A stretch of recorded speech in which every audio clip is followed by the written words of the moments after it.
ఒకవేళ ఏదైనా భిక్ష వేసినా దూరం నుండి వేసేవారు. కానీ నా దేవుడు అతనిని బాగు చేయలేదా? ఆ కోనేటి వాగు దగ్గర నుంచి సమాజంలోకి తీసుకొచ్చాడా లేదా? మనుషుల మధ్యలోకి నడిపించాడా లేదా? సోదరే, నిన్ను దేవుడు సమాజంలోకి తీసుకెళ్ళబోతున్నాడు. నేను భర్తను తీసుకెళ్ళబోతున్నాడు.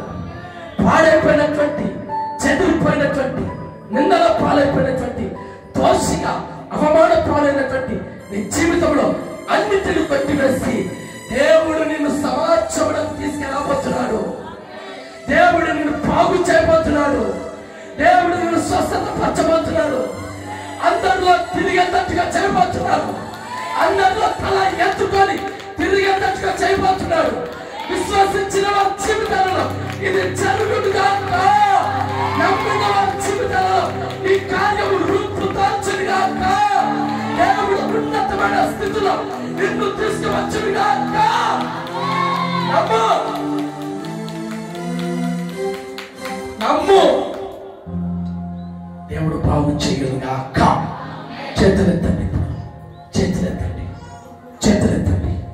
అందరు కాదు, పాడైపోయిన జీవితాలు కలిగిన వారు, స్థితిలో అయిపోయినటువంటి వారు, అది జీవితం కావచ్చు, కుటుంబము కావచ్చు, వ్యక్తిత్వము కావచ్చు, కుమారుడే కావచ్చు, భర్తే కావచ్చు, భార్య కావచ్చు, అన్న తమ్ములే కావచ్చు, తోటి వారే కావచ్చు, ఎవరు జీవితాలు శిథిలమైపోయాయో వారిని ఈ మధ్యాహ్నం ఈ ప్రార్థన కూడికలో ఆయన రక్తము చేత బాగు చెయ్యడుగాక. ఆయన పోలికగా నిన్ను నీ కుటుంబాన్ని మార్చుకొనుగాక. దైవ ప్రత్యక్షతలోకి మిమ్మల్ని తీసుకువచ్చుగాక. ప్రభువా, యేసయ్యా, బాగు చెయ్యండి, బాగు చెయ్యండి, స్వస్థత పరచండి, ముట్టండి. నా జీవితం, నా బ్రతుకు శిథిలమైపోయి, పాడైపోయి, నలిగిపోతున్నాను.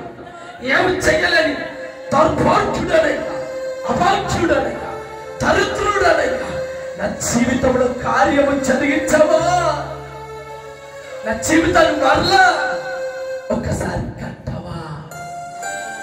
నా జీవితాన్ని బాగుంచి, నా సన్నిధిలో నేను ఉంటున్నాను, బాగుంచి.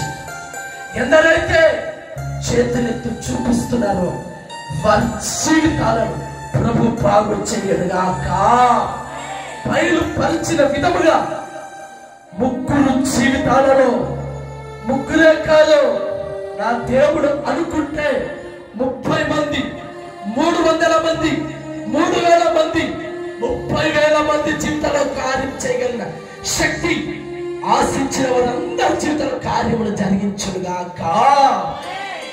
మరొకసారి చేతులు జోడించి ప్రాధేయపడుతున్నా, మా బ్రతుకులను మార్చు, మా జీవితాలను మార్చబట్టు అయ్యా. అనేకులు రావాలి సయ్యా మందిరానికి.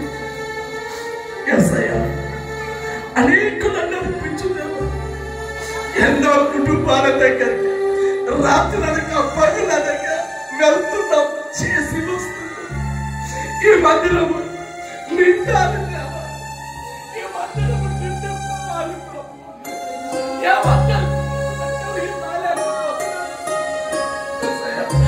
అందరూ వచ్చేటట్టుగా ఎందరి వరకు ప్రయాసపడుతున్నాం, ఎందరి వరకు ఉపవాసం ప్రార్థిస్తున్నాం, వాళ్ళందరినీ పాడైపోయిన జీవితాలను పోవచ్చు. నువ్వే కార్యం చేయబట్టి చేతులు జీవిత జ్ఞాపకం చేసుకోమని 2-3 నెలలలో మన జీవితాలలో గొప్ప మార్పు, ఆ మార్పు ప్రజలే గుర్తించలేనంతగా మార్పు రావాలి. అటు కృప మా సంఘానికి, ఈ సభ్యులకు, విశ్వసించిన వారికి అందరికీ ప్రార్థనలో ఏకీభవించిన వారి జీవితాలలో జరుగునుగాక. యేసు క్రీస్తు నామములో అడిగి వేడుకుంటున్నాము తండ్రి. ఆమేన్, ఆమేన్, ఆమేన్.